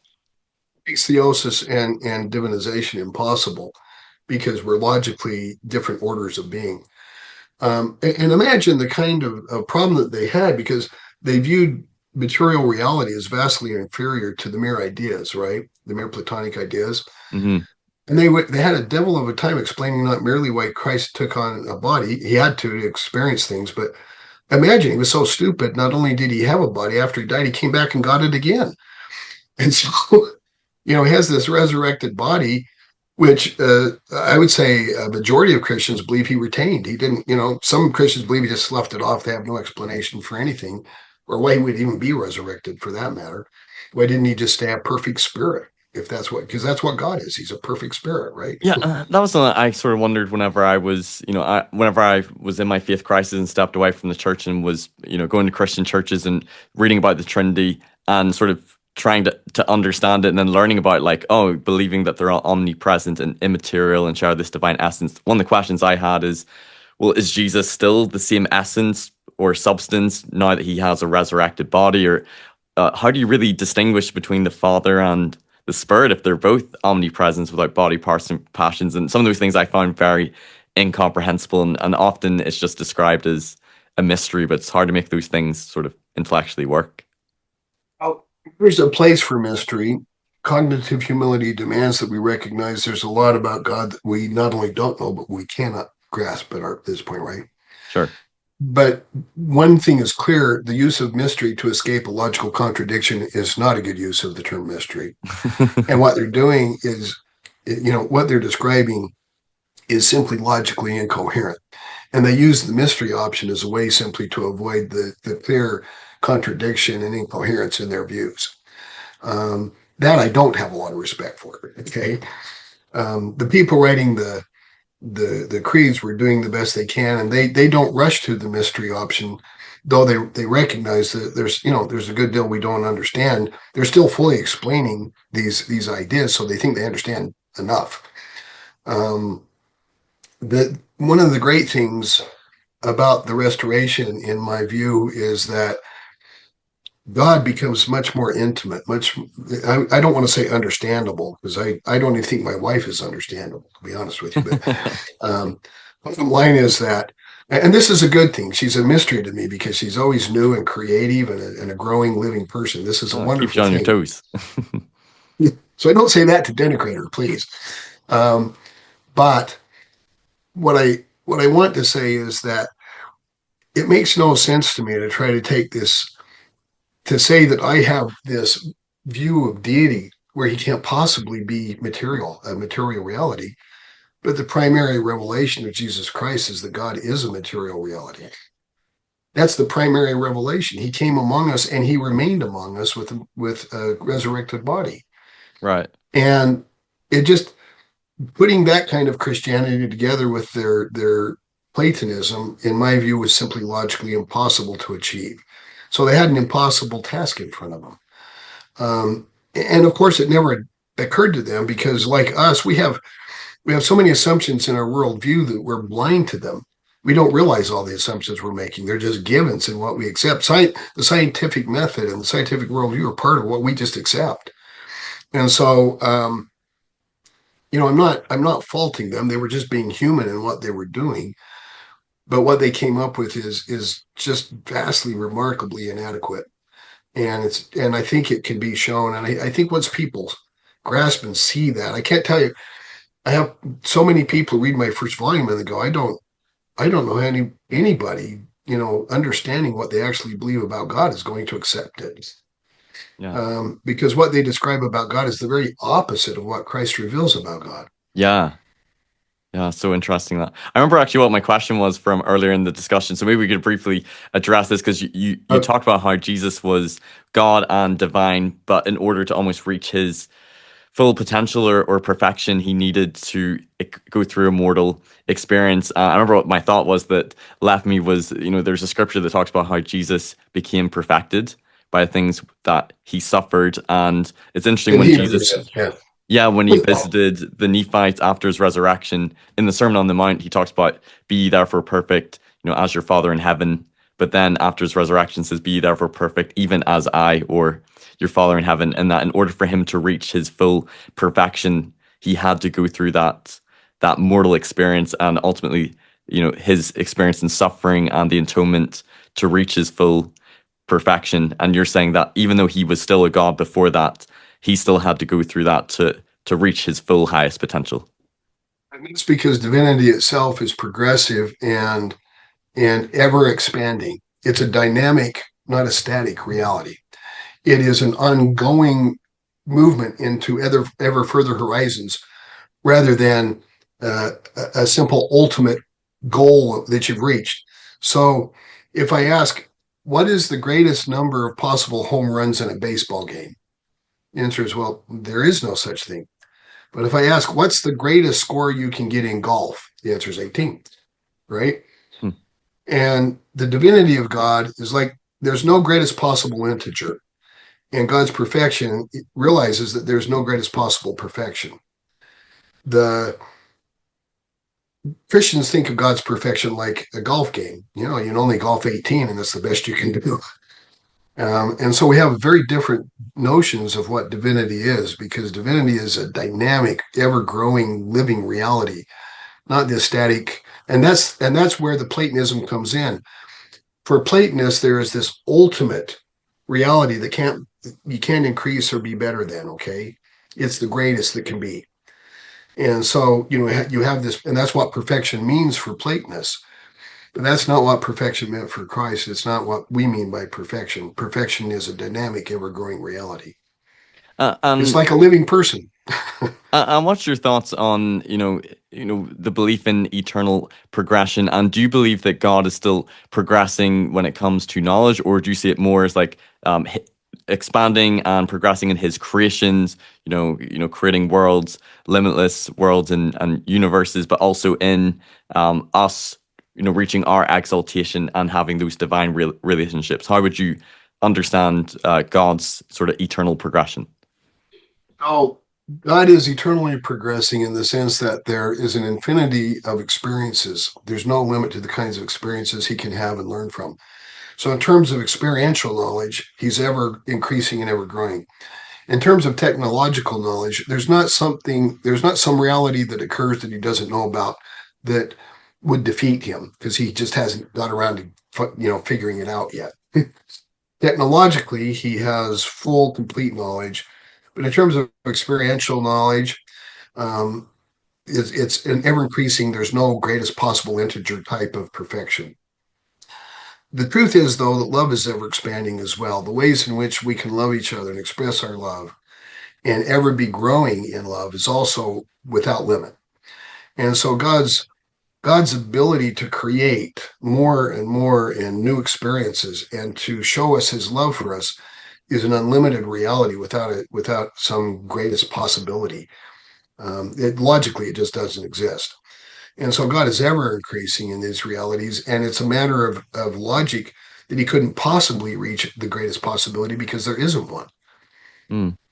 And maybe we could get back to what we were talking about before with Greek philosophy, that also what comes out this time is belief that God created everything from nothing, ex-Nihilo Right? creation. And what would you say are some of the theological implications and challenges with belief in God creating everything from nothing, as opposed to our theology believing in sort of the pre-existence and believing that perhaps that there is also eternal law that God has to adhere to in a way. Maybe just talk a little bit about Two immediate consequences of believing that God creates out of nothing. The first is that God is unlimited in any way in what he can create. He's limited only by logical possibility, which means that he could create a world where we don't need evil to progress. He could have created us perfect already in terms of our knowledge. He could have made us omniscient.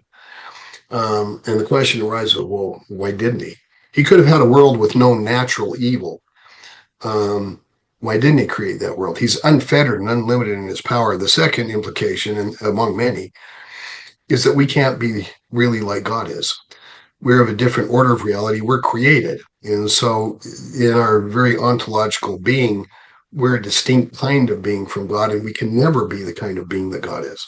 And so, theosis, full theosis, real meaningful theosis is impossible. We might be able to share in something that God is. For instance, God is all knowing. We can know some things. God is all good, and we can be good in some ways, but not really good. And everything that God is, we can't really be in any way. And so which would suggest that that's the real reason why Christology is such a problem, because there's only one being who created everything. Everything distinct from God is created. Well, where does Christ come in? Because if he's distinct from God, he's of a different order of being. This was the Arian problem. Right. And so their view of creation ex nihilo is what really led to the Christological problem that was never solved. And it makes it logically impossible to solve it, because Christ, if he's distinct from God in any way, has to literally be a different order of being. He has to literally be the same. And remember, they believe that God is simple. There's no logical distinction in any of his attributes. So the Son can't be logically distinct in any way. Okay. Right. So you have There could this be any very separation. intense, right. So Christology, where you have a distinct being who's also God, and I mean distinct in any real meaningful way, becomes logically impossible. So the third implication is a really important implication, is that Christianity becomes logically impossible. On the other hand, the notion of creation out of unorganized matter, or chaos, if you will, is very clearly the position that is taken in the scriptural records. I've written an article responding to William Lane Craig where he argues for creation out of nothing. And I think I demonstrate persuasively and convincingly that what Craig gives us is not what the scriptures say at all. He's gerrymandering and twisting the scriptures in such a way that's really not acceptable. It's in other words, what I'm saying is it really doesn't meet scholarly standards. There was an important distinction between non-being and nothingness in Greek thought. So non-being is a kind of shadowy non-existence, but there's still an existence to it. Okay, it's a substrate to everything, and they made this distinction. So when they talked about no thing, they actually meant it wasn't a thing. That they didn't mean that it didn't exist in any way. Mm. So an apple is a thing, but it's not a thing until it's organized into an apple. Okay, that was the notion they had. Didn't mean that there wasn't something that it was made of. It just meant it wasn't that thing yet. There was not. It was no thingness. Like it didn't And have so like there's, a form or a function. yeah, it didn't have form, and a function would be, it was chaos. They had this notion of prime matter, inert matter, that was chaotic. It really didn't have any qualities, but it pre-existed everything. That was the notion that of all the world in which Christianity grew up. It's very clearly the the Hebrews had a kind of a mythopoeic view of creation. God is fighting the chaos. When I say fighting, I mean that literally. You've got Rahab and Leviathan, the monsters, the sea monsters, and he's fighting against in creation. Okay, and in Genesis, it's very clear that God is creating from a pre-existing reality, a pre-existing chaos, from which he brings order out of disorder in this creation. Okay, and the view throughout Scripture is that God is creating from this prior disorder, this prior chaos, and so the scriptural view is creation ex nihilo, and frankly, so for instance, you could prove creation ex nihilo if there had to be a first cause of something that existed. If the principle of sufficient reason were actually a valid principle, you might be able to get creation ex nihilo out of that. But as I've explained, those are not sound arguments. And so, I mean, the bottom line for me is that the view that God creates out of nothing has insuperable theological problems, especially with Christianity. It's not the scriptural view, it's contra-scriptural. And given those kinds of issues, that Joseph Smith adopted the view that God created out of a prior chaos, that he created out of formless matter, okay, which is the term used, by the way, in the tohu vahohu in Hebrew, in Genesis. God is creating from this unformed matter. And so I think the bottom line is that the rejection of creation ex nihilo by Joseph Smith was a momentous theological, event, and the consequences are, in fact, it may be the most fundamental distinction between classical Christians and Mormons, and it's the one that, in my view, makes it possible to have a coherent view of Christianity as opposed to one that is just so incoherent, trying to put together two different thought worlds, Greek philosophy and Christianity, as it was taught. That Joseph Smith simply untied a Gordian knot that allowed us to solve the problems, and they're insuperable problems for classical Christians. So, does that answer your question? Yeah, it does. And what with the first point you made me think of, and this is what I find probably one of the most problematic, I guess, implications of creation out of nothing is that God is entirely responsible, and if He's fully omniscient, it's like, why was Satan created? And I know Right. Christians might say he had free will and he fell, but then it's like, well, he was fully omniscient, so why did He create him, or why did He create the earth where we would fall, and then there would be so much sin and evil and suffering, and that the vast majority of people, throughout humanity, didn't accept or believe in Christ, and then would be condemned to an eternal hell, and God would be ultimately entirely responsible for it because He created everything from nothing and He's fully omniscient. And those are some things that I find quite problematic before you even get into Calvinism and Right. predestination. Right. He's already pre-chosen and foreordained who's saved and who's not saved, and Yeah. all evil and suffering in this world, which I know not all Christians believe. There's Arianism and then the divide with Calvinism, but God is entirely responsible, which in our case, we believe that, we pre-existed, that He created the earth out of, pre-existing materials and matter. What's your views on God being bound to sort of eternal laws and sort of the nature of reality, and that He had to be in perfect harmony and work with them? And one question people might have is, why do we have to go through this mortal experience to become like God? Like, if He's God and all powerful, why couldn't He just magically make us a God? Is there sort of bounds and limits, and this is the only way for us to have become like Him? I think your intuition that the problem of evil is insuperable if God creates out of nothing is a valid intuition. I've written a book about it. You showed people the book. Yes. So the reality is that it is insuperable if you accept that God can do virtually anything that's logically possible. And you've asked a very, very large, in fact, you've asked probably 15 questions I'm so sorry. along the way. I tend to do It's that. fine. I can address it. Let's first address God's power. Um, what I assert falls out of Joseph Smith's thought is that there are uncreated realities that have inherent properties. So, for instance, if I have an atom of oxygen and two atoms of hydrogen. Okay, the atoms have the inherent capacities that they do in molecular unity to create water. Okay. So what I say is that they have these inherent capacities to create water is eternal. It's part of what they are. It's definitive of what they are. But the ability to actually manifest that power is dependent on God's cooperative power. Okay. In other words, unless God lends his own power, they can't express their properties. Okay. And so what God can do is organize matter. And his power is limited by the inherent capacities of matter itself, but he could simply make it so that they don't manifest any of their inherent properties as it is. So he has complete control over matter in the sense that it can't manifest any organizational powers without his organizational influence. But God doesn't have the choice as to what those inherent capacities are. So he can't have water that's not H2O. And he couldn't create a Mack truck out of 2 atoms of hydrogen and 1 atom of oxygen. Okay. And so God is limited in what he can do. He's also limited in the respect the eternal intelligences are inherently personality, if you will. They have intelligence, and they've developed and grown over eternity. God cannot override their free will. I mean, by Almost like it's definition, intrinsic because their eternal it is intrinsic. intelligences. Yeah. Well, one of the definitive characteristics of intelligences is that they're intelligent in the sense that they can exercise will. Okay. And to have a will at all means that you can have options and alternatives.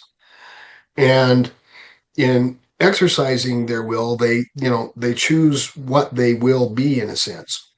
And so God can't override that. It's very clear that I cannot bring about your free acts. Okay. Your acts wouldn't be free if I did that. Yeah. They would be my acts, not yours, and they wouldn't be free. So God can't override free will and have us express our own freedom. It kind of makes you think differently about, the war in heaven, about Satan seeking to destroy the agency of man. And I sort of grew up just viewing it as like, oh, we're spirits and agency is just really important to God. He wants us to have agency, or Christians view it as God wants us to have free will. But I guess like the theological implications, if we were not created or made, but were eternal intelligences, that agency couldn't be taken away by God. Like it couldn't be done. It could only be taken by having only one will express God's. God could make it so that we can't manifest any of our characteristics. In other words, he could annihilate us in the sense that we would cease to be individuals expressing our abilities, okay? But if God loved us, he's definitely not going to do that. He loves us. And so the bottom line is that, yes, in order to be the kind of thing we are, free will is inherent in what we are. What Satan was proposing was logically impossible. However, there can be controlling individuals. Oh, yeah, for sure. Okay. And so the interesting thing is that God used Satan's desire to take away free will as the very instrument by which he guaranteed that we would have options to choose from between good and evil. Okay. So by seeking to bring about evil, Satan makes it so we have a choice between good and evil. And God gave us that option of a choice. In order to have any really morally significant free will, we have to have a choice between good and evil. And so what the scriptures are talking about when God gives us our agency, he gives us a choice between 2 options, one of which is good and one of which is bad, morally, or one of which is really good and one of which ain't so good. Okay. So there are deep realities in the story in Eden. I want to say it's a story, and I'm not going to explain fully that, but it's I've written a book about all of these things called Fire on the Horizon, which looks at the Edenic story in terms of the temple endowment. Okay, I need to get that book. That sounds really interesting. In any event, God is not only our free will. If somebody puts a gun to your head, you can be coerced. And God certainly has enough power to coerce us. He has the power to paralyze us. He could make it so that we don't do anything. The reality is that in LDS thought, God doesn't do that kind of thing because he's interested in our growth. His purposes are our purposes. Our purposes are his purposes for us. Okay? He gives us free will and says, I'm going to honor your free will and you get to choose whoever you will be. And I couldn't make of you who you are without your free choices. That's logically impossible. Only you can make you who you are. And so he honors our free choices, and it is sacrosanct because it's really pragmatically necessary that it be this way within Mormon thought. It clearly is not within classical thought. Okay. Right. Um, so why do we need to grow? Well, the reality is we've been invited in this relationship to be as God is. To be as God is, to share fully in this loving relationship, is a superlative good of towering value that justifies any temporary pains or evils that we have to go through in order to achieve it. We've been invited to be as God is, but in order to be as God is, we have to learn to love. To learn to love, we have to be challenged. Let me explain it this way. It's easy to love people who are lovable. Okay? They really don't teach me much about love because it's so easy for me. I don't have to learn anything to do it. I can just love them just the way I am. The ones who teach me how to love are my enemies. The ones who challenge my ability to love. We never see it this way, but the people who are serving us the most are often the people who are most difficult for us to be around. People who murder people that we love. The diseases that we get that challenge the very reality of who and what we are. These kinds of challenges stretch us beyond where we are. We have to grow. We've got to learn to stretch beyond what we are. We've got to learn to love. And my fourth volume, I get fully into this kind of a theodicy. But the reality is God kept love for us. Here's the truth. Only we can choose to love who and what and how we love. God can't do it for us. And there is no other way to become as God is. It's really that simple. Mm. And so God has created an environment for us where we have consequences for our actions, where we have natural laws that are consistent so we can learn from feedback from what we do, where we have challenges from both the natural environment and from the people around us to learn how to love. And anytime we give a person less than love, we're failing in the challenge to learn. We all do it. Now, this is just to admit this is a challenge. We're all being stretched beyond where we want to go. When I had children, I realized that they were my greatest teachers because they were constantly making me learn things I didn't really want to learn. They were constantly stretching me beyond where I was willing to go. And I could tell you concretely how that works in my life, but the reality is there was no other way I could learn what I've learned about love. And I'm not a really, really old person. I'm just an old person. So I've had enough time to view life in perspective, and the greatest challenges I've had in life have also been my greatest blessings. And I mean that very sincerely. Mm. I've had challenges that were so gut-wrenching, I can't even express it. And yet when I look back, I wouldn't change the fact that I had those challenges to make me, the person that I am. Now, they didn't make me the person that I am. I had a choice about it. Yeah, The how you lesson to reacted learn to to it. love is always a choice. And I'm just going to give you a very simple formula. And here's the secret to life. Happiness is a choice. Whether we're happy is something we choose. And if you have the choice between happiness and misery and you choose misery, you're a total idiot moron. Because it's stupid to choose sadness when you could be happy. Okay. But we do it over and over and over again. Our attitude toward our circumstances cannot be forced by anyone other than ourselves. I don't know if you've read Man's Search for Meaning. Oh, I think I Um, did years ago, maybe. the greatest line in the book is the one last freedom that can never be taken away from a human being is the freedom to choose how they will respond to the circumstances in which they are in. Our Yeah. attitude is the last freedom we have. Can't be taken from us unless we're knocked unconscious, in which case we're not accountable or learning anything anyway. But the bottom line is that God has put together a plan that allows us not to be stuck in our past. The atonement is saying your past is not prologue to what you are. It doesn't make you everything that you are. You can escape your past. You're not stuck in it. And anytime we refuse to forgive another person, we're denying the atonement in that person's life and for us, because we're saying you can't change. We're going to hold you where you are. You can't get better. I'm judging you now just the way you are. So when we judge a person and we refuse to forgive, we're denying the atonement. The point of the atonement is to love. to always be open to the possibility that a person could earn our trust. And we are required, it's a commandment, to love them no matter what. We've been commanded to love not merely our neighbor, we've been commanded to love our enemies. This is a hard thing. This is the reality of Christianity. We've been asked to do what is nearly humanly impossible to do. Because if they're enemies, it means we don't love them, right? It means that these are the people who challenge us. They challenge us so much that it's painful to go through what we're going through. And it's painful to learn to love them very often. But that's the commandment. Okay? This is the radical ethic of Jesus Christ.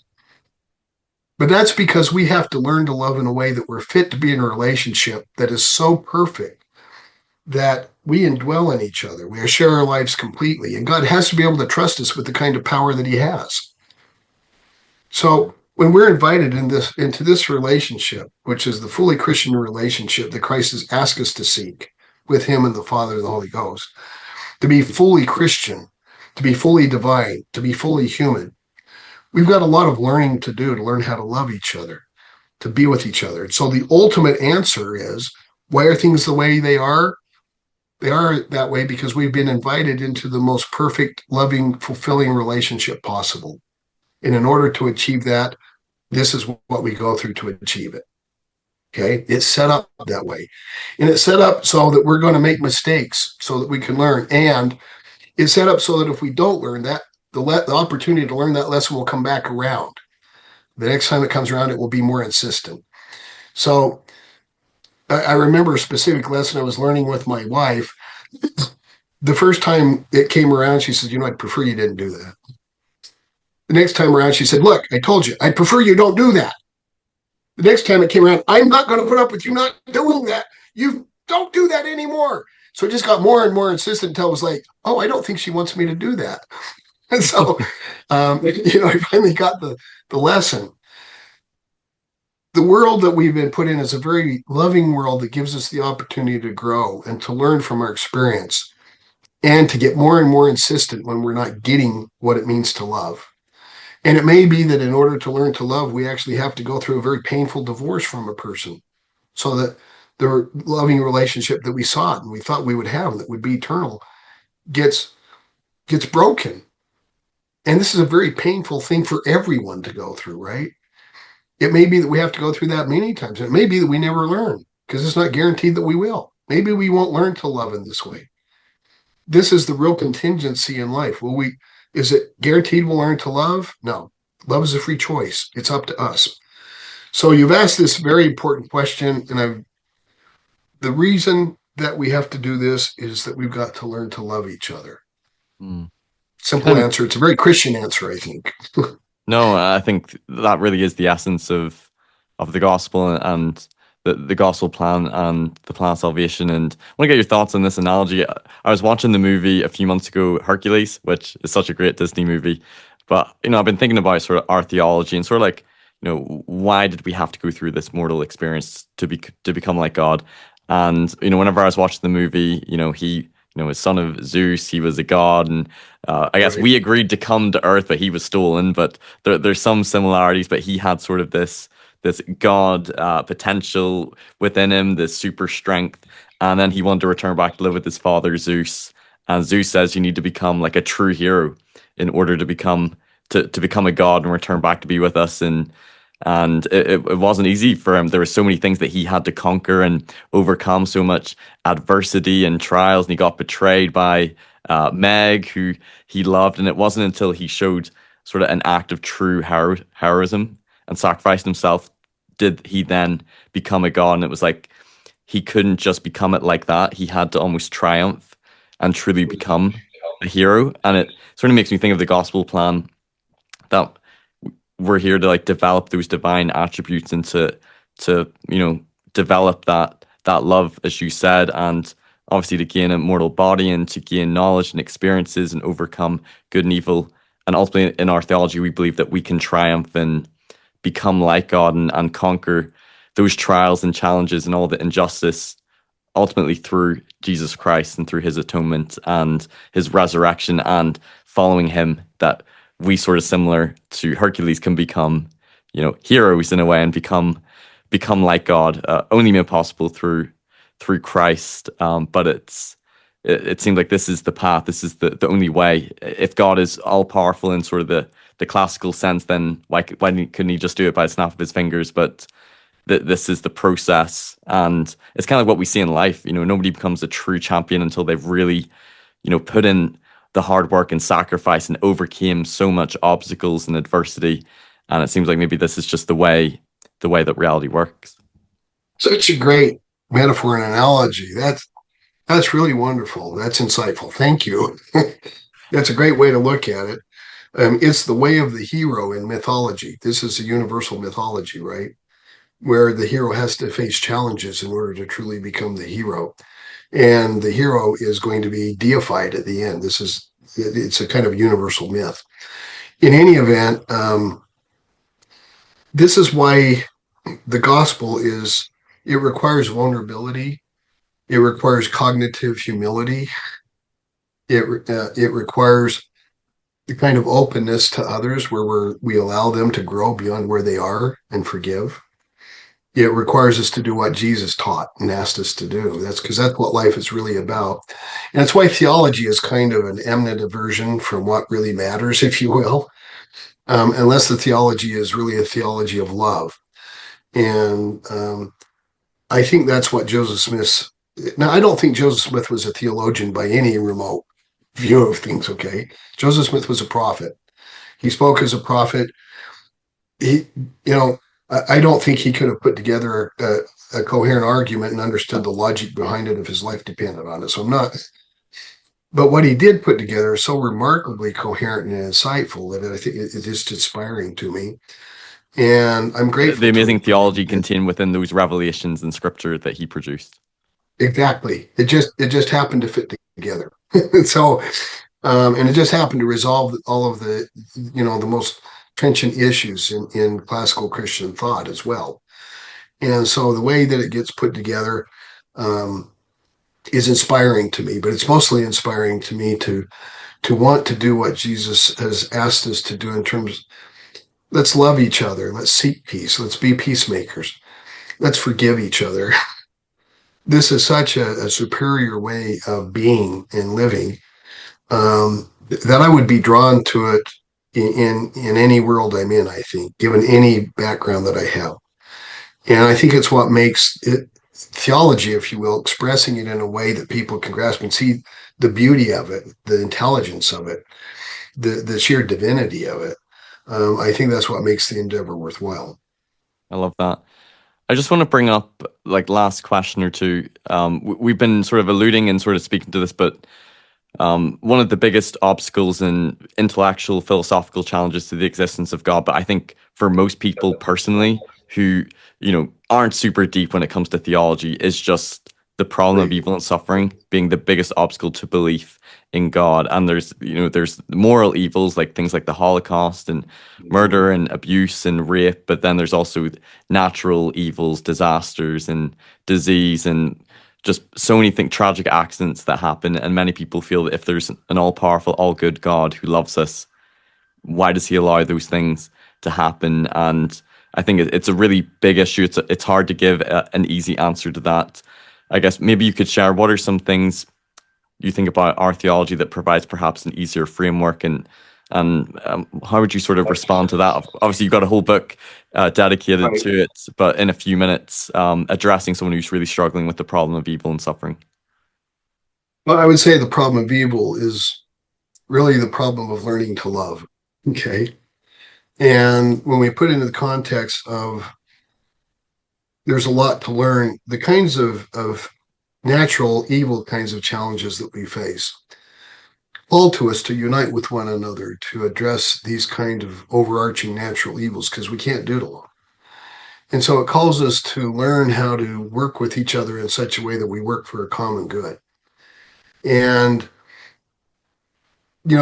natural evils often completely wipe people out. I mean, when a person has a brain injury that destroys their personality, it makes it hard to see how it can serve these kinds of purposes. And those kind of things happen.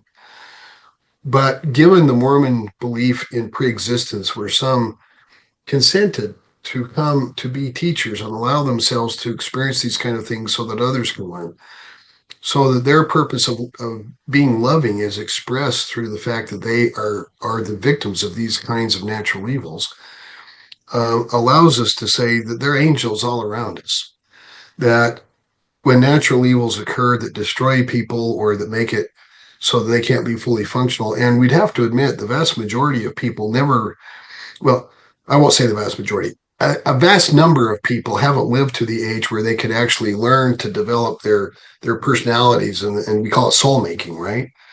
But so many have died in infancy that we have to explain as well, what's their purpose in life. Yeah. And we would explain that it's twofold. It's essential to gain a mortal body in order to access this kind of dimension and be able to experience it and to be able to progress further.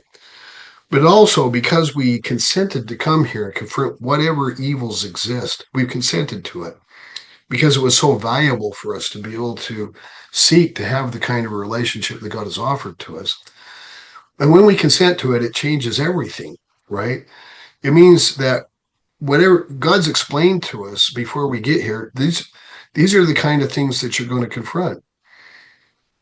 You're saying that the pros outweighed the cons to us when we were presented with the plan. We saw, For at least we us, hope that God would have told us of the potential suffering and evil and injustice that we would experience, but we saw almost like the greater good that it would be worth it for, I guess, the eternal blessings and opportunities that would come from it. right, it's inherent in Mormon theology that we were all given the opportunity to progress through experience and to learn how to love.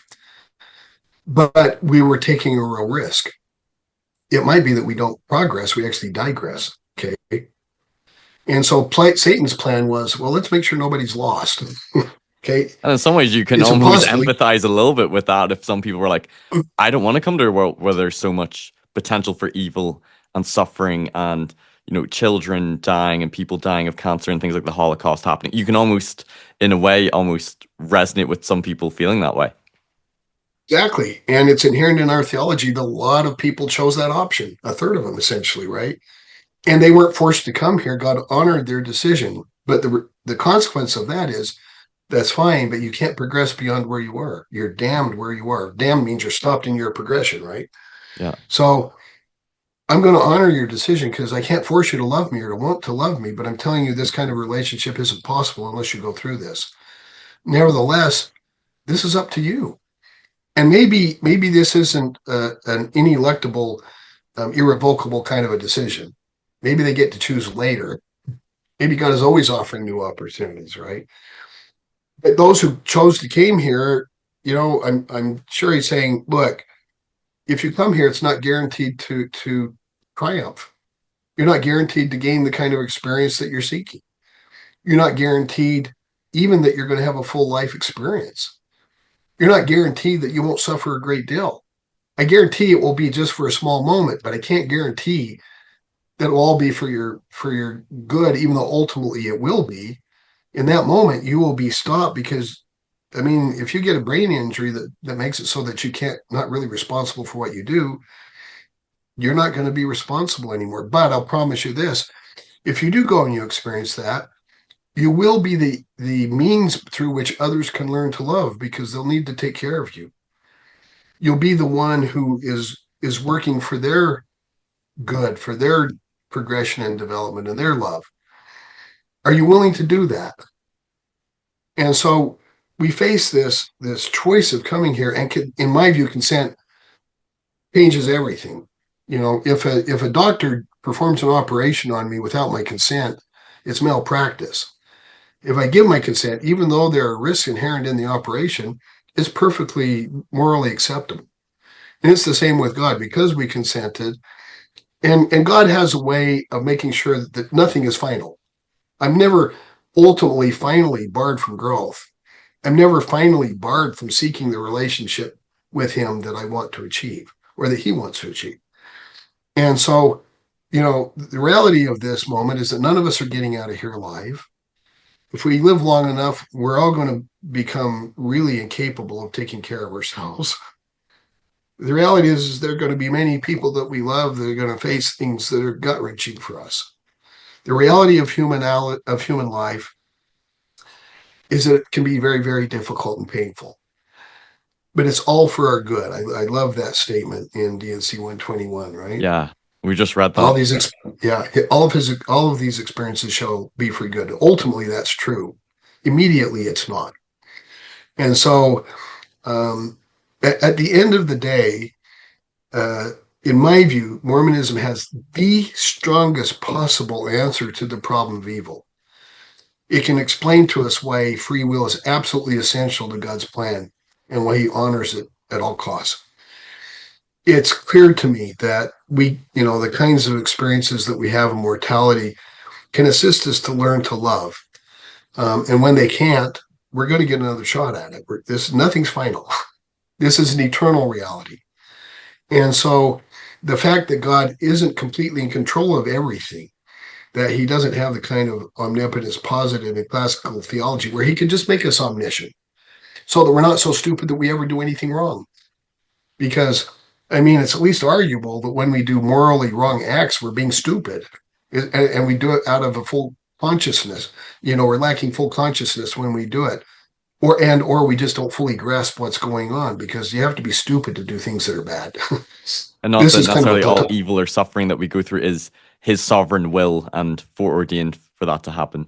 yeah, and clearly not his will. We do things that are not for the best, all things considered. Sometimes when we do things that are wrong, the world is actually made worse than it would be if we hadn't done it. I mean, when a person goes through a divorce, I have a hard time saying, "Oh yeah, the world's going to be better off with this." But I will say this could be a learning opportunity. You can take and turn it into a win. Don't give up.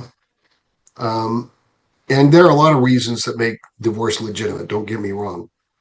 Even though Sure. the New Testament scriptures on divorce, some in the Gospels, Jesus prohibits it. Absolutely. He permits it in certain circumstances. And so it has differing views on that. And that's why I don't believe in scriptural um, infallibility. But the bottom line for me is that Mormonism has at least to me, a very satisfying response to the problem of evil. The most um, meaningful response possible, in my view. Because what the response is, that all of this is here for your good. It's here to assist you to progress. It's here to assist you to learn how to love. And it's up to you whether you're going to do that with this opportunity. And even if you don't fully do that here, some of you have already progressed to the point you don't need these kind of experiences to learn how to love, and you're only showing up because you're giving other people the ability to learn how to love. These people are angels serving us. Some of them, it's like, well, yeah, you didn't get the chance here. You goofed it up really bad, but this isn't the end of the story. That's a part of what eternal progression means. I'm never going to ultimately slam the gate on you.